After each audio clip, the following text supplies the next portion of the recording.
عليكم السلام ورحمة الله وبركاته.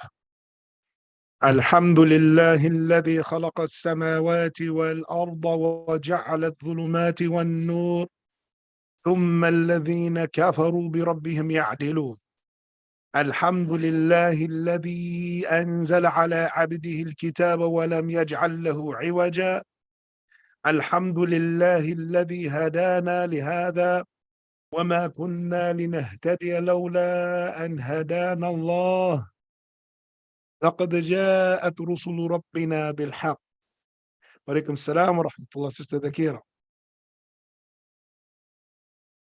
So we're beginning class tonight, and I'm ill prepared because we're supposed to have this book is actually translated, so I wanted to put the translated copy up so that the Arabic and the English could be side by side, but alhamdulillah. So this is a lecture actually given by Sheikh Muhammad Al-Amin Al-Shanqiti from the Shanaqitah. This is a tribe, one of the largest tribes in Mauritania. And this is where he acquired his knowledge. He's from those, the people, the Shanaqitah. And he took a trip through the Muslim world, from Mauritania and to Sudan and Egypt and like that. And he was on his way to make Hajj. So what happened was the Sheikh, when he reached Medina, and he was sitting in his, no, I'm sorry, he was in Mecca, he was in the tent for Hajj. And he was talking to his people who came with him. So the administration of the holy precincts overheard his lecture. He said, "Who's this?" So they went to his tent to listen to his lecture. When they heard his ilm, they said, "We have to find out who this person is, and we have to get him to stay. We have to get him to stay." So they asked about him. They found out who he was, and that he was a scholar from Mauritania, and he studied in Mauritania in the desert. And they asked him not to go back home. They said, "Stay." And they appointed him as a teacher of the Prophet's Masjid. So he started teaching at the Prophet's Masjid. Sheikh Muhammad Al-Amin Al-Shanqiti, as he explained in his own autobiography, much of his knowledge came from studying under his maternal aunts and the wives of his uncles. And he studied Lugha and Hadith and Fiqh and like that, all traditionally in the desert of Mauritania. And then he was asked to teach. When they overheard his knowledge, he was asked to teach at the Prophet's Masjid. The king of Morocco at that time came to visit Saudi, and he heard about Sheikh Muhammad Al-Amin Al-Shanqiti and asked him to give a lecture at the Prophet's Masjid. So he did, and that lecture is this book that we're reading now. Students heard the lecture, they recorded it, and they asked him could they put it in book form. So then this is how it became this 30-page, it's like really a pamphlet, 30-page pamphlet that we have in front of us. And then in 2018, I translated it. 2017, I translated it. It was published 2018. Now, so the Sheikh says in the introduction, Alhamdulillahi Rabbil Alameen, والصلاة والسلام على نبينا محمد وعلى آله وصحبه ومن دعا بدعوتهم إلى يوم الدين. All praises due to Allah, the Lord of the world, and may peace and be upon the Prophet Muhammad, our Prophet Muhammad, sallallahu alaihi wasallam, and upon his family, his companions, and whoever called with his call into the day of judgment. أما بعد فهذه محاضرة ألقيتها في مسجد النبوي بطلب من ملك المغرب. He says, so this is a lecture that I delivered at the Prophet's Masjid. It was requested of me by the king of Morocco. طلب مني بعض إخواني تقييدها لنشرها. So some of my brothers, they asked me to write it down in order to spread it. فلبيت طلبهم راجيا من الله أن ينفع بها. And I answered their request, hoping that Allah Ta'ala would cause it to be a benefit. قال الله تعالى, Allah the Most High said, اليوم أكملت لكم دينكم وأتممت عليكم نعمتي ورضيت لكم الإسلام دينا. This day have I completed your religion and perfected my favor upon you, and I am pleased with you for Islam to be your religion. ذلك اليوم يوم عرفة. And this was the day of Arafah. What? هو يوم الجمعة. And it was يوم الجمعة. في حجة الوداع, and the Prophet صلى الله عليه وسلم, his farewell pilgrimage. أين نزلت هذه الآية الكريمة والنبي صلى الله عليه وسلم واقف بعرفات عشاء نعم عشاءة ذلك اليوم. نعم عفوا نعم. So in the Prophet صلى الله عليه وسلم, this was sent down upon him during the time of Isha that day. وعفوا نعم. وعاش صلى الله عليه وسلم بعد نزولها 81 ليلة. And the Prophet lived after that for 81 days. وقد صرح الله تعالى في هذه الآية الكريمة أنه أكمل لنا ديننا فلا ينقصه أبدا. He said, so Allah Ta'ala was very straightforward when he sent down this ayah that he has completed for us our religion so it will never be deficient. ولا يحتاج إلى زيادة أبدا, and it will never need an increase ever. وذلك ختم الأنبياء بنبينا وذلك ختم الأنبياء بنبينا صلى الله عليه وسلم. And with that, he completed the prophecy of the prophets with our prophet صلى الله عليه وسلم وعليهم جميعا, and all of the prophets. وصرح فيها أيضا أنه رضي لنا الإسلام دينا فلا يسقطه أبدا. So he was also very straightforward, subhanahu wa ta'ala, that he was pleased for us to have Islam as our religion, so he will never be displeased with Islam ever. ولهذا صرح بأنه لا يقبل غيره من أحد. قال, and he also was very straightforward that he would never accept other than it from anyone. So Allah Ta'ala said, وَمَنْ يَبْتَغِي غَيْرَ الْإِسْلَامِ دِينَهُ فَلَنْ يُقْبَلَ مِنْهُ وَهُوَ فِي الْآخِرَةِ مِنَ الْخَاسِرِينَ. So Allah Ta'ala said, whoever strives for a religion other than Islam, or strives for other than Islam as a religion, it will never be accepted, and he will be in the hereafter amongst the losers. وفي إكمال الدين وبيان جميع أحكامه كل نعم الدارين ولهذا. So he said, وفي إكمال الدين, and in completion of the religion and the clarification of all of its rulings, and every ni'mah in the two worlds. ولهذا قال. Now, so he said, أتممت عليكم نعمتي. He said, I completed my favor upon you. So it is the completion of all of the favors of Allah subhanahu wa ta'ala.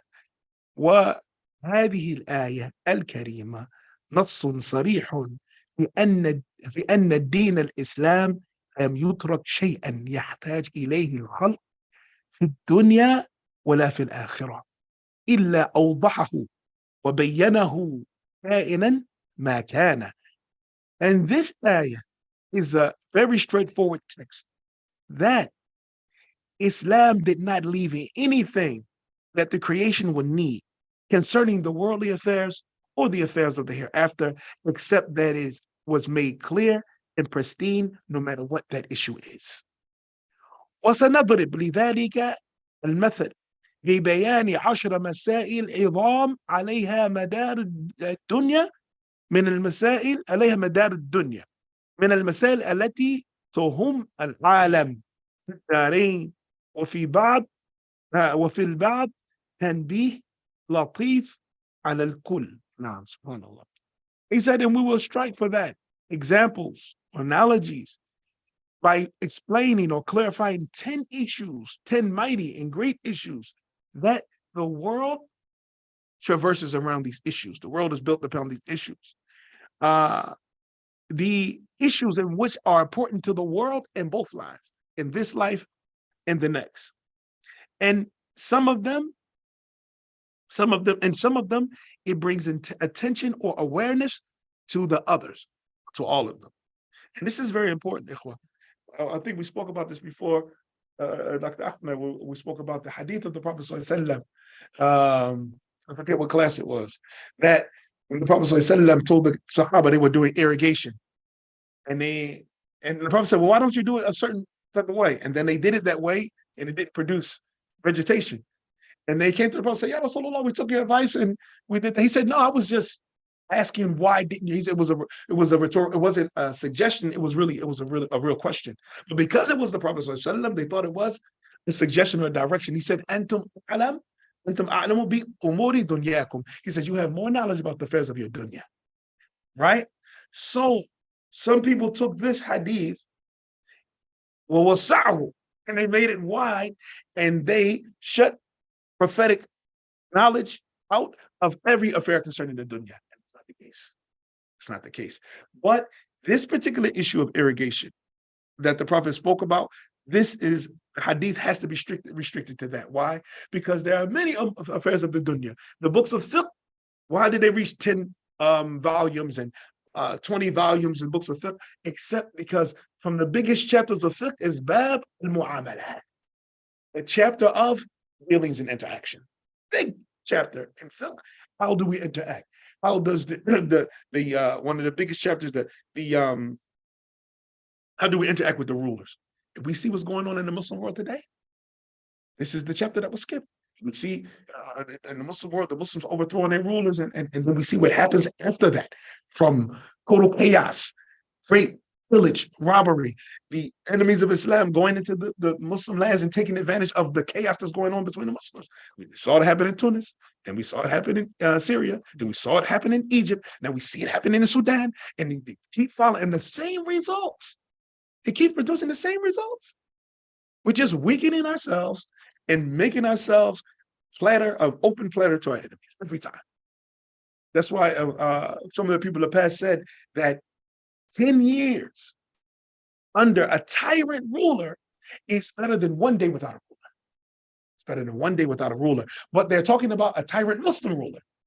They're not talking about a tyrant non-Muslim ruler. They're talking about a tyrant, he's a Muslim ruler and he's a tyrant. The hypothetical question was asked about this. Is it better to have a righteous leader who's weak or a corrupt leader who's strong? Put that on the floor. It's better to have a righteous leader. He's righteous. He's hafiz, deep, mashallah. His manners, mashallah. Everybody loves him, but he's weak. The enemies are, give us your cocoa. give us your cotton. Give it, okay, no problem. No. And then the Muslims say, why? We're suffering. We're giving up. Oh, no, but we don't want to fight. Let's be nice. So is a righteous, weak leader better or a tyrant? The tyrant, he's not letting the enemies get it, but he's lining the pockets of his family members. You take $1 million, you take that. You take the cotton, you take the cocoa, you take that. But when the enemy comes to try to attack, he stops them. So which one is better? Which one is better? Question? Corrupting? Huh? Why? He don't protect the deen. That's it. That's the answer. So the corrupt ruler, his corruption is on him. When he stands before Allah, he's going to be responsible for that corruption. And this is, we talked about yesterday, the hadith of Ubadah ibn as-Samit, hadith in the book of Fitan in Sahih al-Bukhari. Very important issue.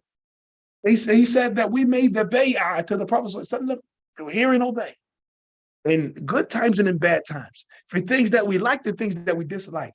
That's the part I forgot to mention yesterday. Alayna means that the leaders, they're taking the wealth for themselves and they're leaving the people in poverty. They're not giving it to the people. This is the norm. It doesn't mean that what the leader's doing is acceptable, but they're stealing of the wealth of the economy and using it for themselves. Or them sending their soldiers kicking indoors, killing citizens. Which one is worse? Which one is worse? Bloodshed or poverty? Bloodshed is worse. So in our religion, we've been taught to take the lesser of the two evils. You know what's a really important treaty to be studied, to understand this on a different light, but it's still important. The Treaty of Hudaybiyah. Very difficult treaty. Very difficult treaty the Prophet ﷺ had to sign because the Muslims were not ready to defend themselves. Had to sign this treaty, in which you would think it was no benefit in it to the Muslims. Anybody that accepted Islam in Mecca and wanted to flee to Medina with the Prophet had to reject him. La ilaha illallah. It's a Muslim, a new Muslim. He wants to be with the Prophet. The Prophet could not let him in Medina. It's the only Muslim country in the world during this time.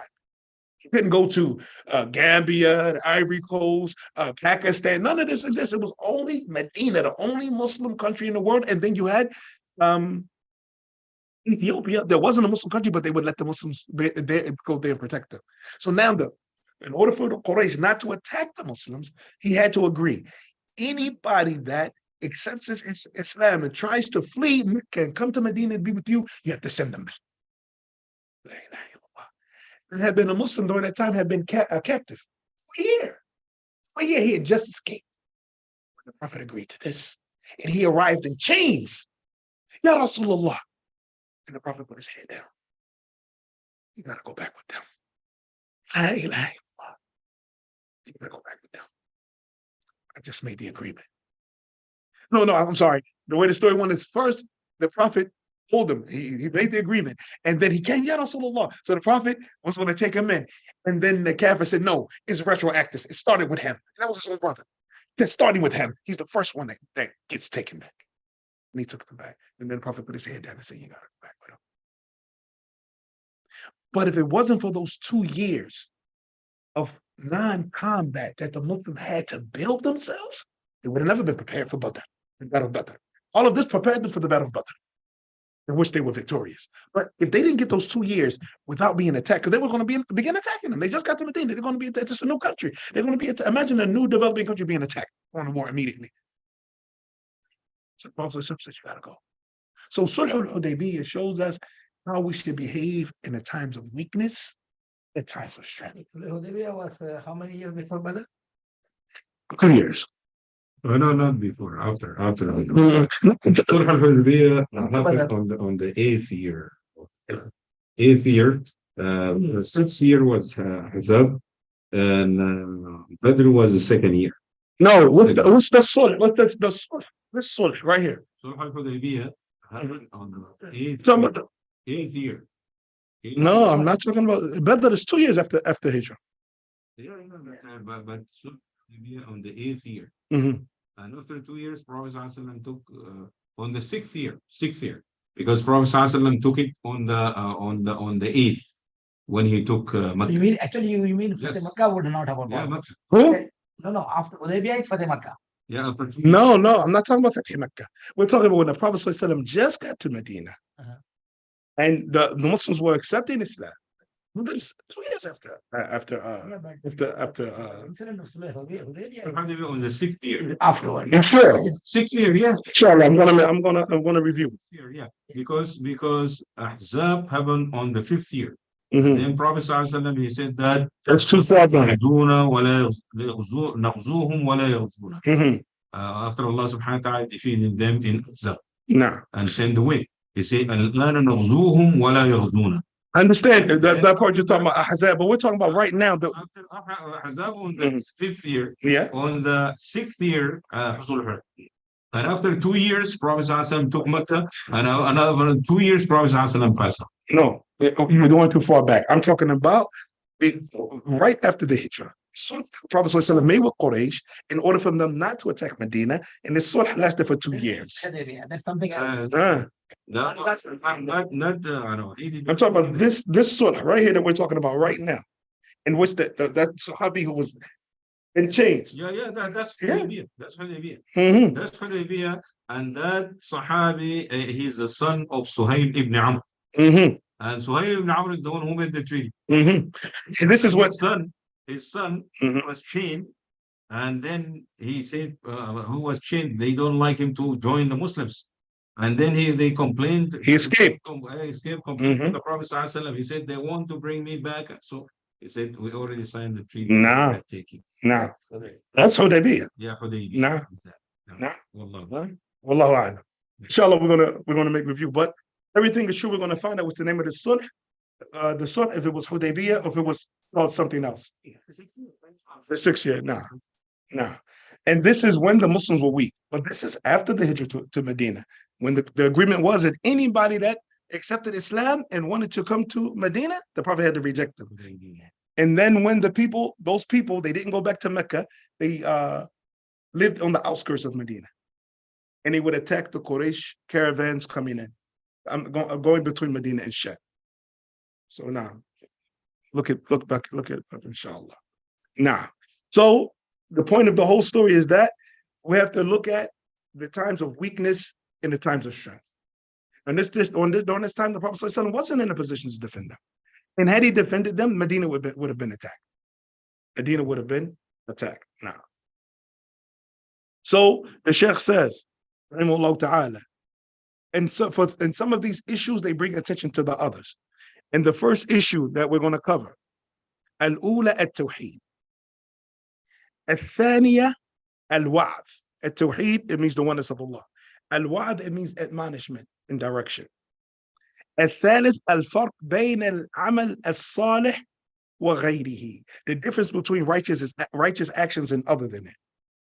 الرابعة التحكيم غير الشرع الكريم. The fourth condition is ruling by other than our legislation. الخامسة أحوال الاجتماع بين المجتمع.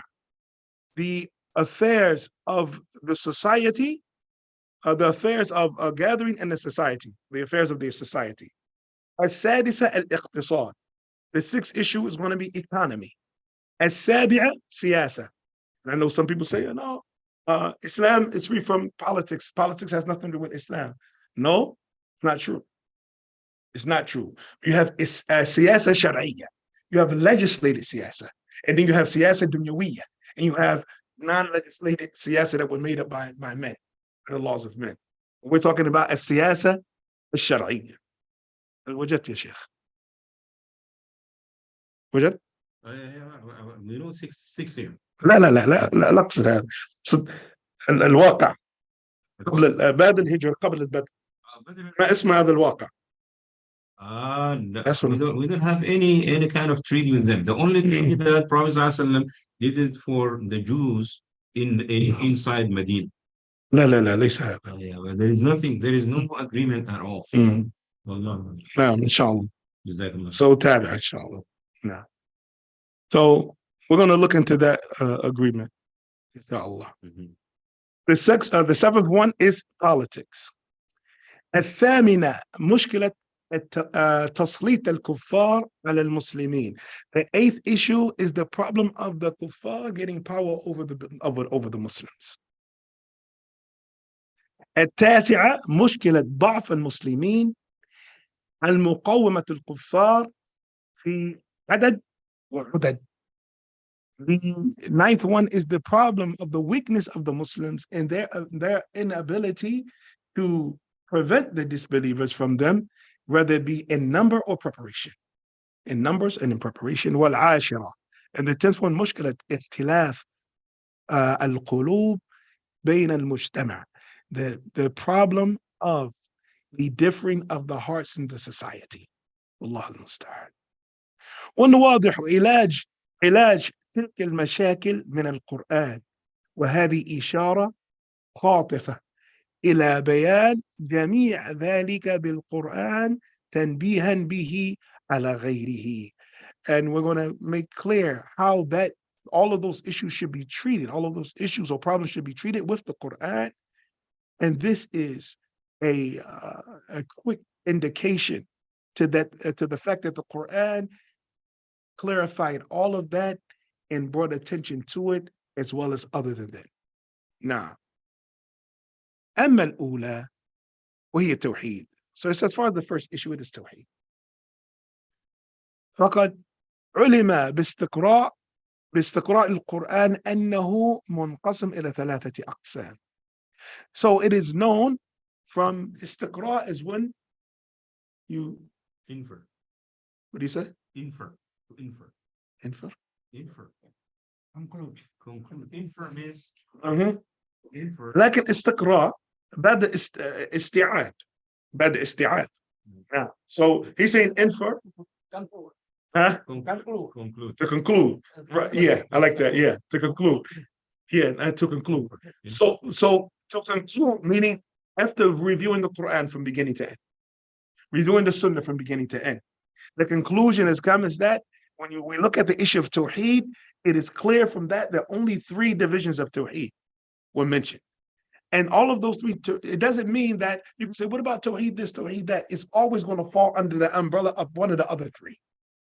3 aspects of Tawheed. Any other aspect of Tawheed you come with, you're going to say, okay, some people say, what about Tawheed al-Hukm? What about Tawheed al-Hukm? The Rububiyyah. Okay, what about Tawheed? They come with different names of different types of Tawheed. Every time they come with, you're going to say, okay, that's already covered in either Rububiyyah, the Tawheed of the Lordship of Allah, Uluhiyyah, the oneness of the worship of Allah, Tawheed al-Asma wa Sifat, of Allah's names and descriptions. So every Tawheed that they brought, after that, it already falls under one of those 3. So it's inclusive. It's inclusive now. To complete. Now, هذا النوع من التوحيد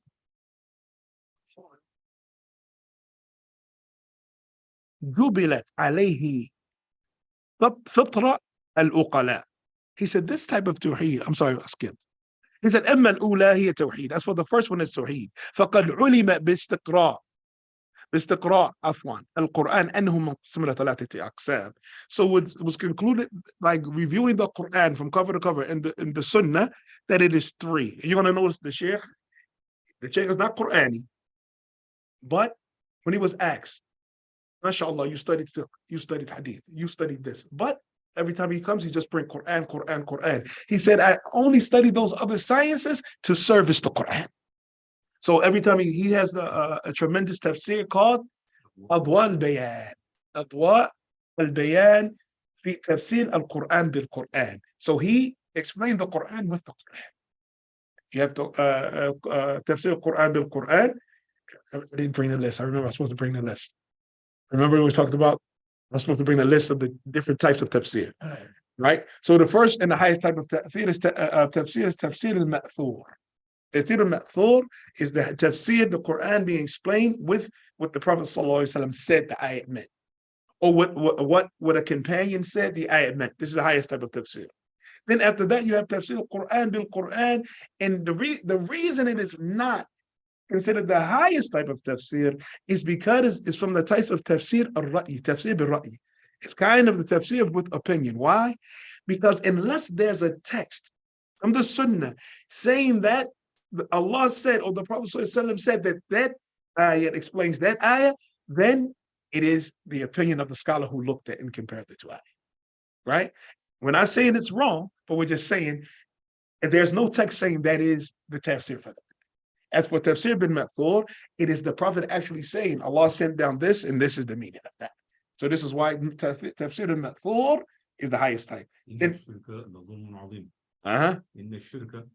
أين قول لقمان when he say about shirk. أين Surah Luqman. Now he said in shirk is the the highest type of. وكيف لا يظلم أحدنا نفسه.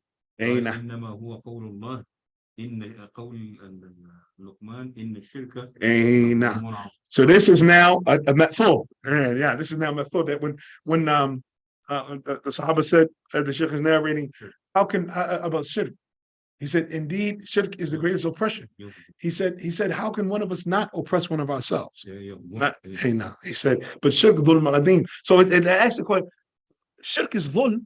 How can somebody oppress Allah subhanahu wa ta'ala? So what is dhulm?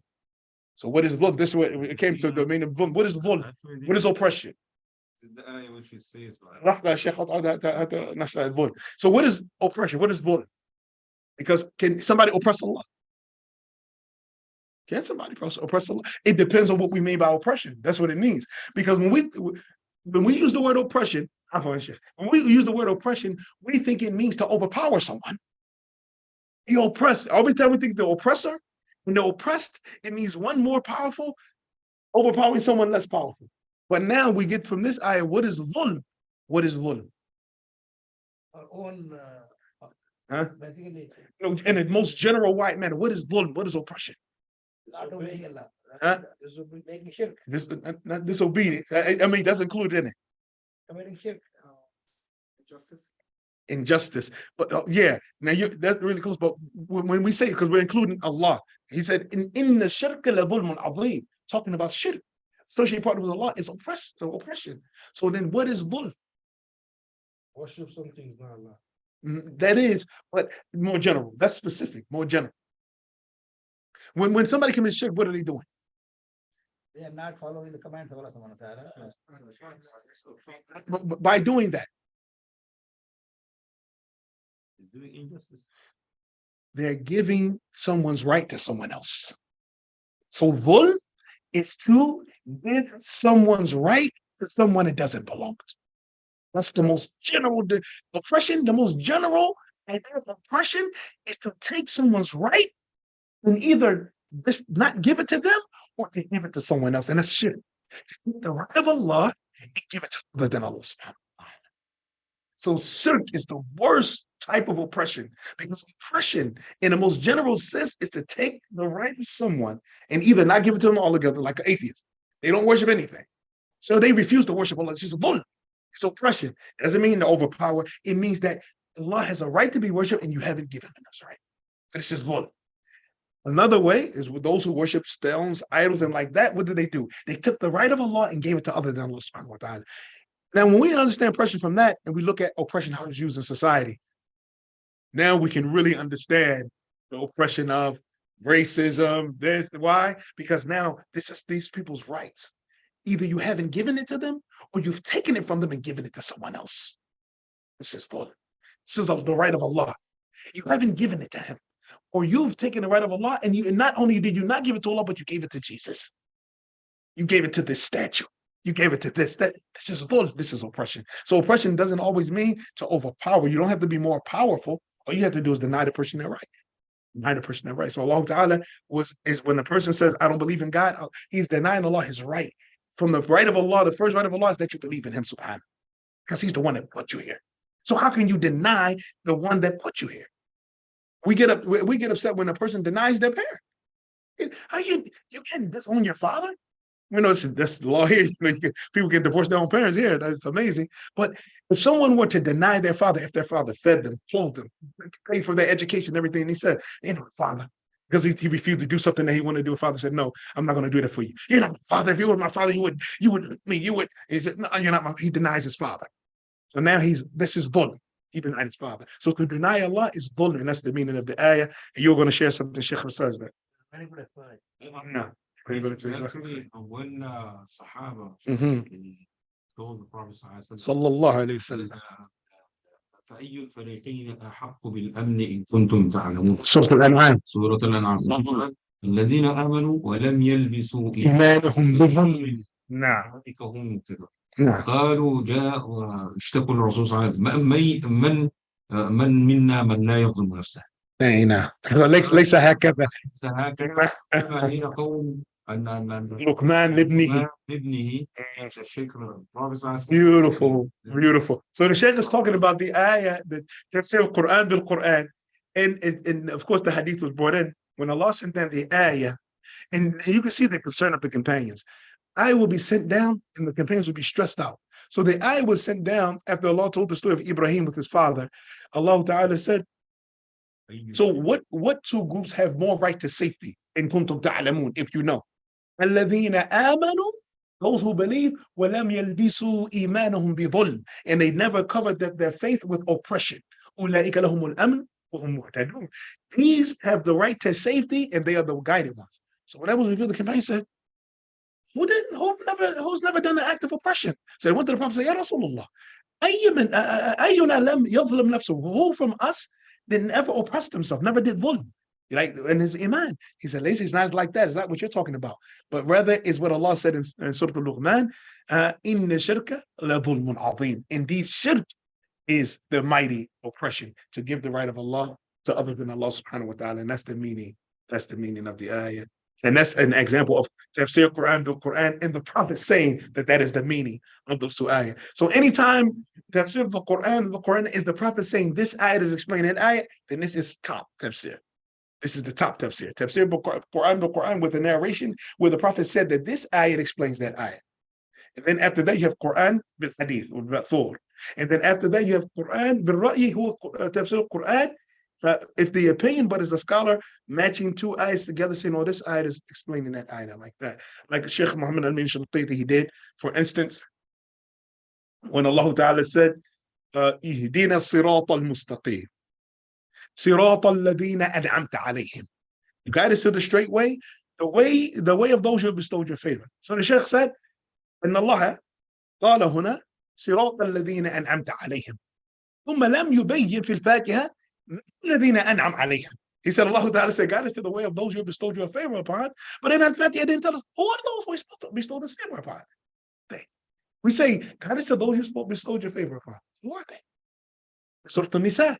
He said, أولئك الذين أنعم الله عليهم من النبيين والصديقين والشهداء والصالحين وحسن أولئك رفيقا. So then he said, but he explained Surah An-Nisa, those are the ones that Allah bestowed his favor upon from the prophets, the truthful, the martyrs, and the righteous, and what a beautiful companionship. What a beautiful companionship. Now, so this is the tafsir Quran. The Quran, the highest level tafsir, of course, is going to have to be ma'thur because the Prophet has to say. That ayah explains that ayah now. So this is done. So this is a tawheed. He just mentioned it. Generally, he said, and this is what the healthy mind that's upon the fitr, the natural disposition, leans toward, is inclined toward, is the fitratul uqala, of those of intellect, of intelligence. قال الله تعالى لئن سألتهم من خلقهم لا يقولون الله. And if you were to ask them, who created them? They would say Allah. The problem today, ya ikhwa, we are so far, and I'm not talking about us in reality, but in concept of being human beings. The human race is so far from the fitrah. Today, if you were to ask someone who created them, they wouldn't give the same answer that the pagan Quraysh gave. It's not, you can't even do it today. Created you. What do you mean? I put myself here. Nobody, I mean, people would actually, but like today, it's like, you can't even debate today because, you know, and this is a point I think we brought before about the importance of if brothers who have the, like, I'm not going to say the love for it, but the skill of debating. You still have to have principles with who you debate with. You cannot, common grounds, you cannot debate with someone that has no principle foundation. And we talked about this before. Remember when I was taken by Sheikh Ala, some scholars of Hadith in Misr, because a woman's son apostated. His father died, he apostated, and became an atheist. So the Sheikh knew that I used to be atheist, so he took me to debate with him to bring him back to Islam. So I'm not just going to debate just for the sake of having an exchange. So the first thing, and this is what you have to do when you're going to debate somebody, the first thing I need to know is, what is he upon? I'm just going to just start going back and forth. So I got there and I said, yeah, your family told me, they told me that you're atheist. Yes, what they brought you here to convince me. So I'm just here to talk to you. So I said, what do you believe? He said, well, I don't believe in the Quran. I don't believe in Muhammad. I don't believe in Moses. I don't believe in Jesus. I don't believe in the Torah. I don't believe in the Injil. And so he started, after he finished, I said, you didn't understand the question. He said, I understood your question. I said, no, you didn't understand the question. I asked you, what do you believe? You just told me everything you don't believe. What do you believe? I said, this belief is not a belief. Oh, yeah, I don't believe. I don't believe. I don't believe. I don't believe. Like, you know, the Grinch, like the mad scientist, like, I'm not asking you what don't you believe? What do you believe? I used to be an atheist. Well, I don't even believe everything that atheists say. So, okay. What do you believe? And he didn't know what he did believe. I said, when you know what you believe, I can talk to you. I said, but right now, it's nothing for us to talk about. How can I talk to somebody that doesn't know what, at least, even if you disagree with somebody totally, you would at least come out with knowing their position. You don't have to agree, but at least I tell people that when you're giving them dawah to Islam, listen, you don't have to accept Islam, but at least know why you haven't accepted it. Just listen, and you hear it. If you say, no, this is unbelievable, I don't believe in Muhammad, I don't believe in the Quran, but at least you know when somebody asks you, why are you not Muslim? Oh, I'm not Muslim because y'all say this, y'all say that, y'all do this, y'all do that, and I don't believe in that. But just to say, I don't, because Muslims are this, and you've never heard anything about Islam, about it. So, and I don't give the same recommendation to Muslims, because the Muslims already have the truth. I only say that to people upon falsehood. That at least hear the other side. I do not recommend Muslims to hear the other side. It's not the same thing. It's not the same thing for somebody upon the truth to listen to falsehood, somebody upon falsehood to listen to the truth. So it's not for the Muslims to go out, oh yeah, I'm gonna listen and study about atheism, about Buddhism, about this. No, it's not. It's not. Muslim, you have to protect your heart. This vessel has to be protected.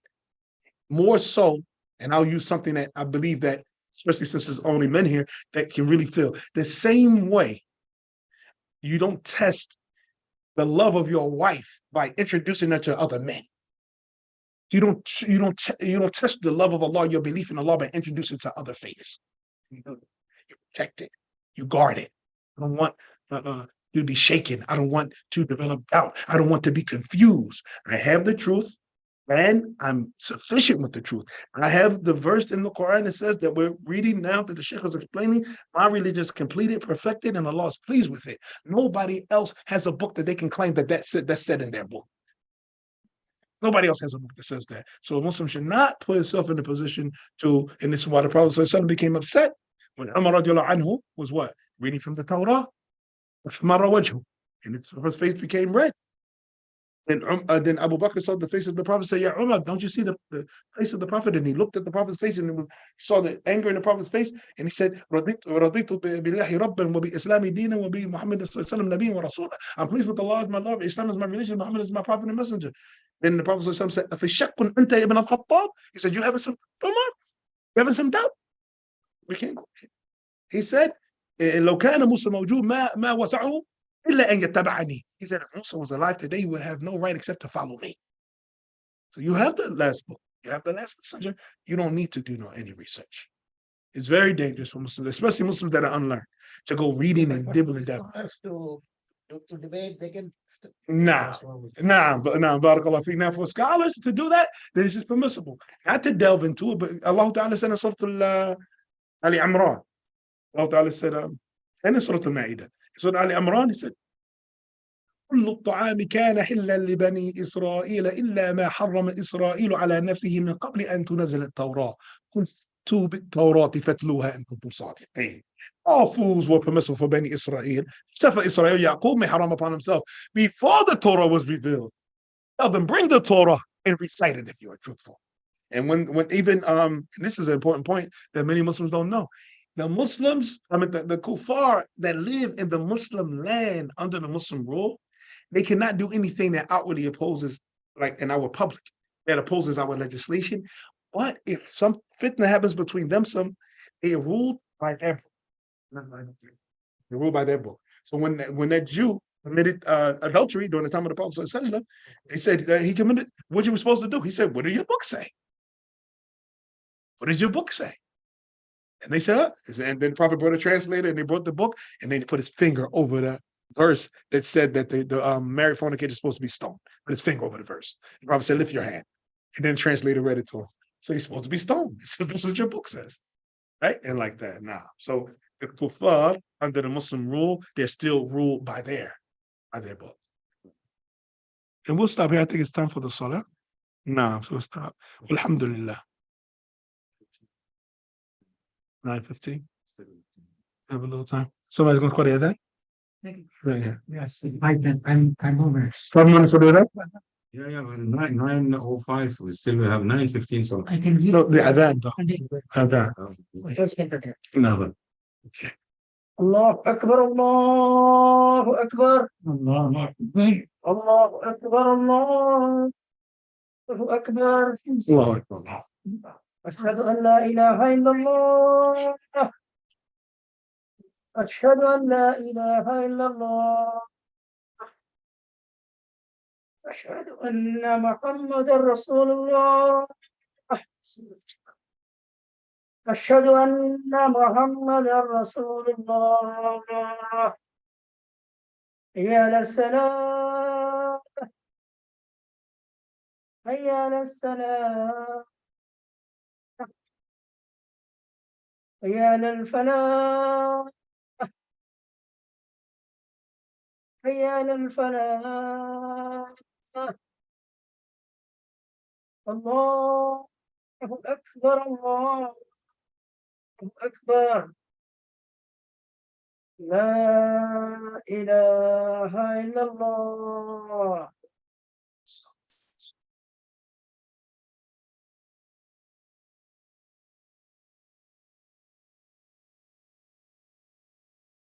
No. He said, no. He said, الأول توحيد توحيده في جل وعلا في ربوبيته. So the first is to single out Allah Ta'ala in his lordship. And you know, today, Allah al-Musta'an, shirk and rububiyyah has become widespread. This is something that was unknown even to the Kuffar Quraysh before the Prophet came. Nobody would say that somebody other than Allah created, somebody other than Allah can give life, somebody other than Allah. But no, we have that. And this is why about 200 years ago, no, about 400 years ago, the Sheikh, he wrote, and not this Sheikh, Sheikh Muhammad al-Tamimi, he wrote the book, The Four Principles of Polytheism. And in the fourth principle, he said, القاعدة الرابعة أن مشركي زماننا أغلظ الشرك من الأول. He said the polytheists of our time are more steeped in polytheism than those who were before. He said لأن الأولين كانوا يشركون في الرخاء ويخلصون في الشدة. They used to commit shirk when things were good, but they would only worship Allah when things became hard. He said, but the mushrik of today, hard time, good time, they're associating part with Allah. They worship other than Allah. They're calling on the stone. Like, even when things get hard. The mushrik before, they weren't like that.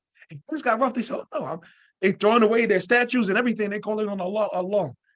This is a steepness in shirk, and we see the reason. And I like to not stop, but while we're speaking right now, to really remind myself and remind the brothers that we need to make dua for the Muslims in Al-Maghrib and Libya who have had earthquakes and flooding right now. May Allah subhanahu wa ta'ala ease their pain. There are a lot of Muslims missing. They're missing their children, wives are missing, husbands are missing, family members are missing in the flood and the earthquake and like that. May Allah ta'ala ease the pain of the Muslims everywhere. Everywhere. I mean, but these things are signs of polytheism. Signs of the effects of polytheism when it comes widespread. So when we see the effects, the disobedience to Allah, we focus on the effect of it, but we don't focus on the cause of it. So we say, okay, subhanAllah was an earthquake. The earthquakes are, as the Prophet explained, was a sign of the anger of Allah subhanahu wa ta'ala. The sign of Allah's anger, an earthquake.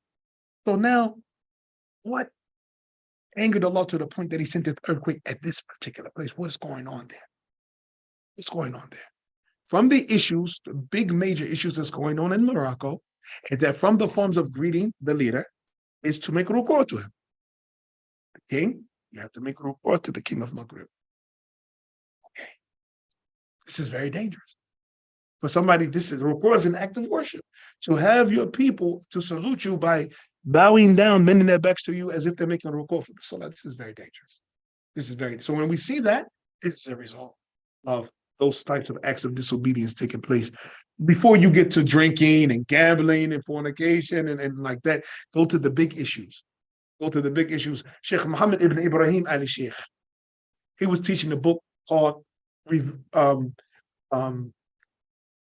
Shubuhat, exposing the doubts about shirk, about people claiming it's okay to worship saints and bow down to saints and all of that.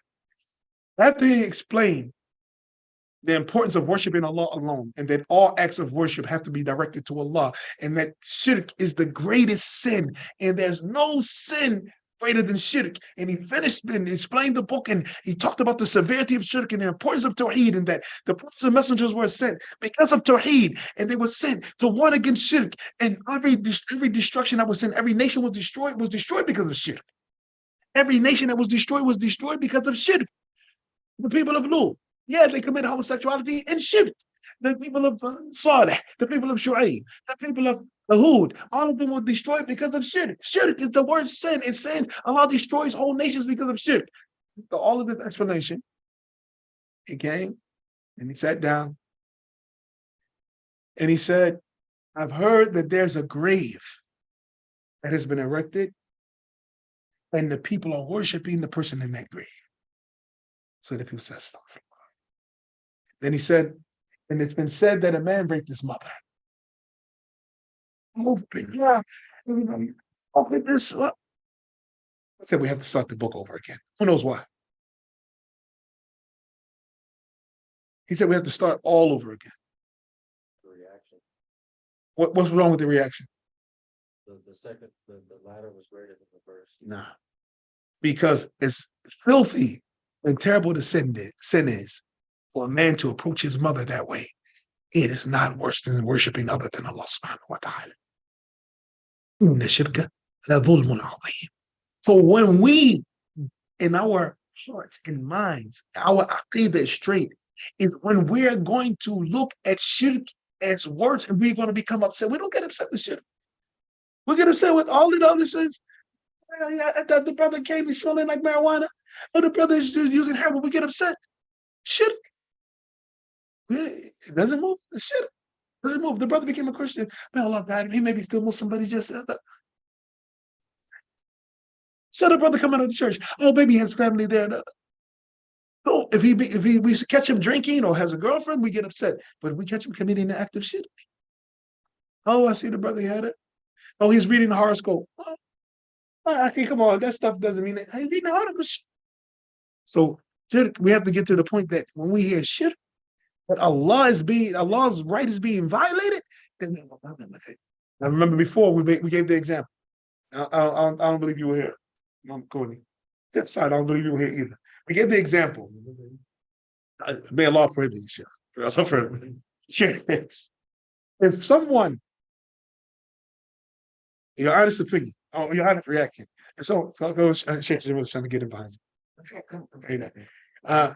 If someone were to come in now, Sheikh Saad, and this will not happen, ya Rabbi, ever, alhamdulillah, but if a woman were to come in right now to this masjid, holding the child and saying, Sheikh Saad is the father of my baby, how would your reaction be, Sheikh? What is your evidence? Or whatever said, and let's say I believe that, like subhanAllah, Sheikh Saad, you're a very important person in the community, and you have to be an example. And then me and Muhammad Kodi would come in, and me and Muhammad Tori and Dr. Arif, and then all of us, we believe in, we're like, hey, Sheikh Saad, you have to clear up your act. You have to, will you be upset with us? Of course. Right. Now, what would be infuriating? At the same time, it's possible. Not impossible, because Sheikh Saad is a human being, he can have children. When we hear people saying Allah has a son, we don't get that angry. Somebody said we had a son that wasn't ours. We'll be hysterical. And then the people believed it. People close to us believed it. What are you going to do? You're going to take care of your son? I don't have a son. What are you talking about? No, that's your son. She said it. We believe that's your son. And everybody started believing it. That's your son. You go to get some gas. Nah, that's your son. What are you talking about? You go to get groceries. Oh, yeah, we have a sale on tomatoes. Also, how's your son? What are you talking about, my son? I don't have a son. I don't know that I don't have a son. We'd be upset, right? Right? Michael Jackson made a song when they said he had a son, right? Right? So he said, but the kid is not my son. So what about when somebody says Allah has a son? SubhanAllah. The sky is about to trickle down because of it. SubhanAllah. The whole and the mountains are ready to collapse. But the head there, and it's ready to just cut. And saying that Ar-Rahman has a son. So now when we hear that somebody's saying loosely, like, yeah, the son of Allah and Allah has a son, and we wouldn't accept it for ourselves, and we're human, we can have sons, and Allah cannot have sons. We can't have children. So we should be that more. This is when we have really established Tawheed in our hearts. This is when our Aqidah is straight. When we are upset that something is attributed to Allah, that not from Allah Ta'ala to be that such thing to be attributed to him. We care about our reputations. Nobody wants to be spoken ill of or say something. So then what about our Lord? What about our Lord? So that's our class for today. We ask Allah Ta'ala to accept it. And we ask Allah Ta'ala to increase us in beneficial knowledge, righteous actions, and pure intentions. Ameen. هذا وصلى الله وسلم